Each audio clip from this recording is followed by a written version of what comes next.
ഈ കളപ്പുരയ്ക്കൽ വീടേതാ? മിനിയല്ലേ? നമ്മൾ ആദ്യം കാണുകയാണെങ്കിലും എനിക്കെല്ലാം അറിയാം. മിനി വരുമെന്നുള്ള പ്രതീക്ഷയിൽ അമ്മമ്മ എല്ലാം മറന്ന് ജീവിക്കുക.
രണ്ട് മണിക്കൂറായി പോയിട്ട്. ഇനി കറണ്ട് വരുമെന്ന് തോന്നുന്നില്ല. ഇന്നിനി ഞാൻ വീട്ടിൽ പോയിക്കോട്ടെ. അമ്മ ഒറ്റയ്ക്കേ ഉള്ളൂ. മിനി വന്നില്ല. മിനി വരുന്നതുവരെ അമ്മാമിക്ക് കൂട്ടുകിടന്നിരുന്നത് ഞാനാ. അമ്മാമ ഇരുന്നോളൂ. ഒറ്റയ്ക്ക് പോണ്ട.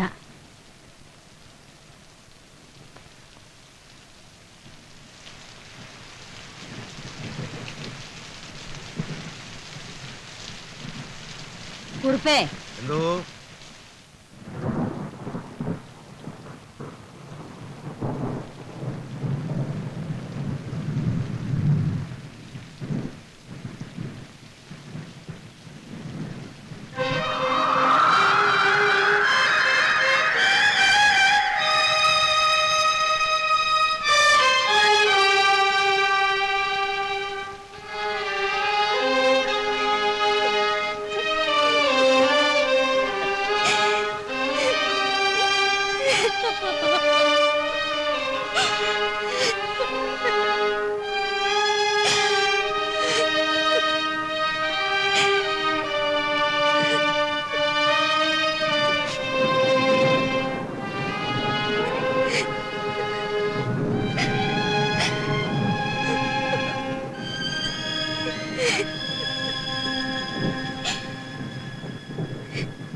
ഇനി ഒരു തുള്ളി കണ്ണീര് പോലും വീഴാനുള്ള ഇടം ഈ വീട്ടിലില്ല കുഞ്ഞെ.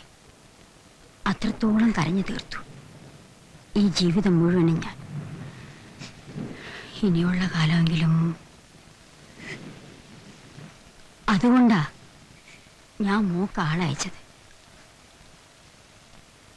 നീ വന്നതിൽ എനിക്ക് വളരെ സന്തോഷമുണ്ട് മോളെ. ഒന്നും ഓർത്ത് വിഷമിക്കണ്ട.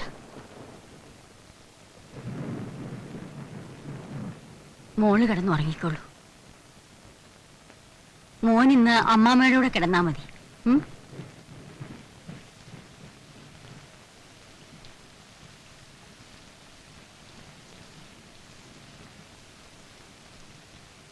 വാ മക്കളെ.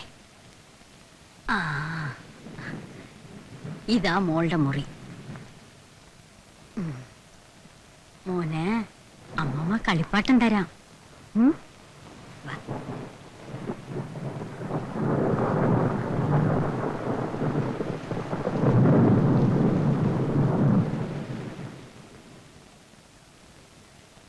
മോനെ, ഇത് കണ്ടോ?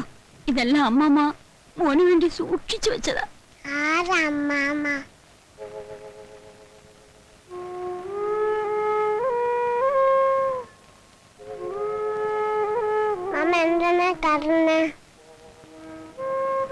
എപ്പോ?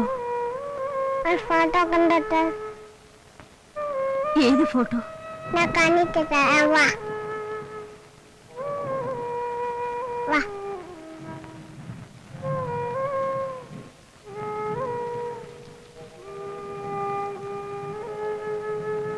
ആരായി അങ്കിൾ? അത് അങ്കിളല്ല മോനെ, മോന്റെ പപ്പായാ. പപ്പ ഇല്ലല്ലോ. അങ്ങനെ പറയരുത് മോനെ. മോന് പപ്പയുണ്ട്. അമ്മാമ്മ പറഞ്ഞു തരാം. വാ.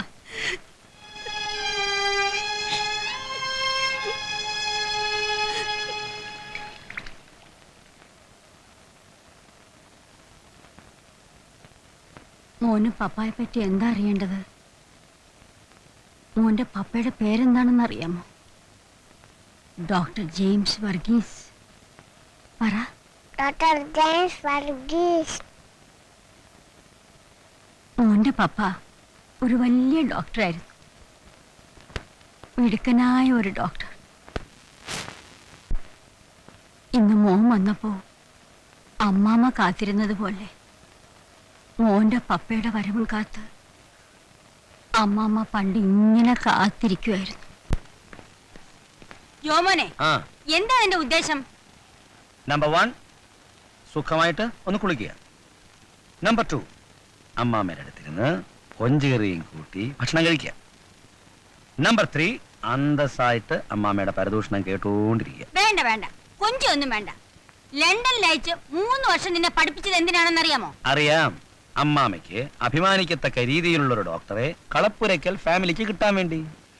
വേണ്ട നിൽക്കുന്നു doctor James Varghese, BSc, MBBS, FRCS. നാക്കൊണ്ട് പറഞ്ഞാൽ മാത്രം പോരാ, നാട്ടുകാർക്ക് കൂടി തോന്നണം. ഇവിടെ കണ്ട കാലി പിള്ളേരുമായിട്ട് അവിടെയും അയ്യോ അനാവശ്യം പറയാതെ. ഹമീദ് കാലി ചെറുക്കനൊന്നും അല്ല.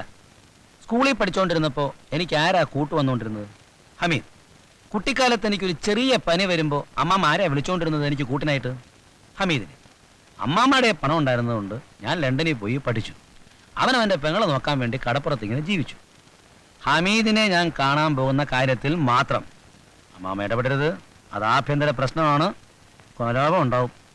പോന്നൊക്കെ കൊള്ളാം, പക്ഷെ ഇവിടത്തെ കാർ എടുത്തുകൊണ്ട് കടപ്പുറത്ത് എങ്ങാനും ചുറ്റുനായിട്ട് എങ്ങാനും ഞാൻ അറിഞ്ഞാൽ ഇനി അങ്ങനെ അറിയത്തില്ല.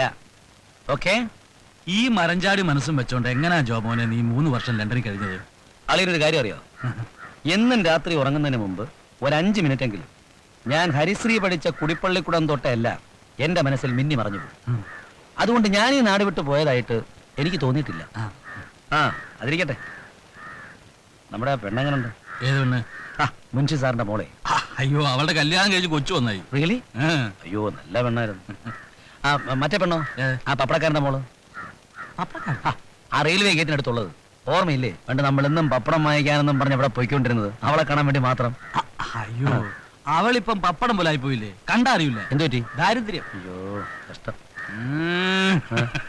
3 വർഷം ലണ്ടനിൽ കഴിഞ്ഞിട്ടും നീ കഴിഞ്ഞതൊന്നും മറന്നില്ലല്ലോ ഡോക്ടറെ. അപ്പൊ എന്താ ഉദ്ദേശം? ശ്രീകൃഷ്ണനായിട്ട് ഇങ്ങനെ കളിച്ചും ചിരിച്ചും രമിച്ചും കഴിഞ്ഞുകൂടാനാണോ? ദേ, അമ്മാമ്മ ആശുപത്രി കിട്ടിയിട്ടിരിക്കുക, വന്ന ഉടനെ ഡോക്ടറെ ഏൽപ്പിക്കാൻ. അതെനിക്ക് ഇഷ്ടമല്ലല്ലേ. അവിടെ ആരും എന്നെ ഡോക്ടറായി കാണില്ല. എല്ലാവർക്കും ഞാനൊരു മുതലാളിയായിരിക്കും. അതിനൊരു ത്രില്ലില്ല. എന്റെ സങ്കല്പം എന്ന് പറയുന്നത് അത് ഈ ലോകത്തിന്റെ ഒരു ഒഴിഞ്ഞ കോണിൽ പച്ച നിറഞ്ഞ കുന്നിൻ ചെരുവിൽ ഒരു കൊച്ചു ക്ലിനിക്ക്, സ്നേഹമുള്ള സിസ്റ്റേഴ്സ്, സ്നേഹമുള്ള നാട്ടുകാർ, സ്നേഹമുള്ള രോഗികൾ, എല്ലാവരുടെയും സ്നേഹം കൊണ്ട് എന്റെ ഉള്ളിൽ നിറയണം. അതൊക്കെ നിറയ്ക്കാം. തൽക്കാലം നീ വീട്ടിൽ പോ. ഇരിക്കുന്നു, നമുക്ക് അല്പട സ്വറ പറയാം. എനിക്ക് സൗകര്യപ്പെടില്ല. നിന്റെ വീട്ടിൽ ഒറ്റയ്ക്ക് ഇരിക്കുന്നത് നിന്റെ അമ്മാമ്മയാ. അവർക്കിനി ബൈബിൾ വായിച്ച് കാലം കഴിക്കേണ്ട കാര്യമുള്ളൂ. എന്റെ വീട്ടിൽ ഒറ്റയ്ക്ക് ഇരിക്കുന്നതേ എന്റെ പെങ്ങളാ. സ്വപ്നം കാണുന്ന പ്രായമാണ് അവളുടെ. അവിടെയാണ് ഈ കാവൽക്കാരന്റെ ആവശ്യം. എഴി. അവളുടെ സ്വപ്നങ്ങളെല്ലാം മൊത്ത വിലക്ക് ഞാൻ വിൽക്കാൻ പോവാ. വല്ല ആലോചനയുണ്ടോളെ? നല്ല ഒരെണ്ണം ഒത്തു വന്നിട്ടുണ്ട്. ആള് ബിയക്കാരനാണ്. ഇത്തിരി സ്വർണ്ണ അയാൾ കൂടുതൽ ചോദിക്കുന്നുള്ളൂ. എന്റെ വാശിയായിരുന്നു എന്റെ പെങ്ങളെ ഒരു ഡിഗ്രിക്കാരനെ കൊണ്ട് തന്നെ കിട്ടിക്കണമെന്ന്. ഞാൻ പഠിക്കാത്തോണ്ടാ. എങ്ങനെങ്കിലും ഞാനത് നടത്തും. നമ്മളത് നടത്തും. ഓക്കെ?